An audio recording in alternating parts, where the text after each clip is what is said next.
supposez que je vous distribue à tous une paire de lunettes de soleil. C'est pas grand-chose, mais en les portant, vous pourriez voir le monde un peu différemment. Par exemple, si elles ont des verres teintés en rouge, vous me verriez, moi, et tout ce qu'il y a autour, en version rouge. Et si en plus, les lunettes ont une correction optique adaptée à ma myopie, mais pas à votre vue, vous verriez les choses déformées, floues, en plus de les voir rouges. Et pourtant, vous auriez parfaitement conscience que ce que vous voyez ne correspond pas intrinsèquement à la réalité. Autrement dit que je ne suis ni difforme ni rouge, et si vous aviez un doute, vous pourriez toujours enlever les lunettes et vérifier. Dans ma thèse, je n'étudie pas les lunettes, mais plutôt certaines propriétés de l'univers. Et pour ça, je me base sur des signaux qu'on appelle ondes gravitationnelles. Les sources de ces signaux sont lointaines, dans d'autres galaxies. Vous pouvez les imaginer un peu comme des ampoules, situées à une distance astronomique, mais dont on est quand même capable de détecter la faible lueur. Et on pourrait se poser la question suivante. Étant donné que ces sortes d'ampoules sont bien trop loin pour qu'on aille les voir sur place, est-ce qu'on est sûr qu'on les observe vraiment telles qu'elles sont?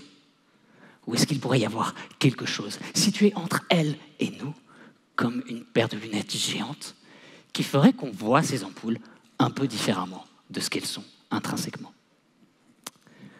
En fait, si l'univers était statique et vide, il n'y aurait rien. Rien qui pourrait altérer notre vision. Mais l'univers n'est ni statique ni vide. Il n'est pas statique, car on sait maintenant qu'il s'agrandit, et de plus en plus vite.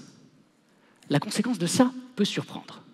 C'est qu'on perçoit les ondes gravitationnelles plus rouges que quand elles ont été émises.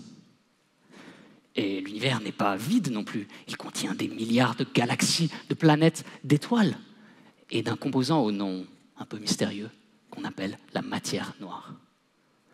Eh bien, dans ma thèse, j'ai calculé comment ces éléments nous font percevoir les ondes gravitationnelles non seulement plus rouges, mais aussi difformes.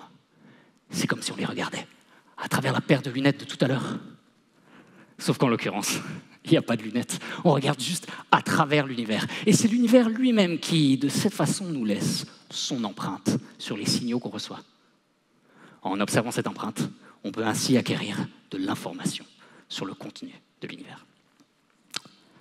Alors, je ne sais pas si vous avez vous-même déjà eu la chance de faire une fois un voyage magnifique qui peut-être vous a profondément marqué. Mais pour les ondes gravitationnelles, c'est le cas. Elles sont marquées pour toujours par leur voyage dans l'univers. Merci beaucoup.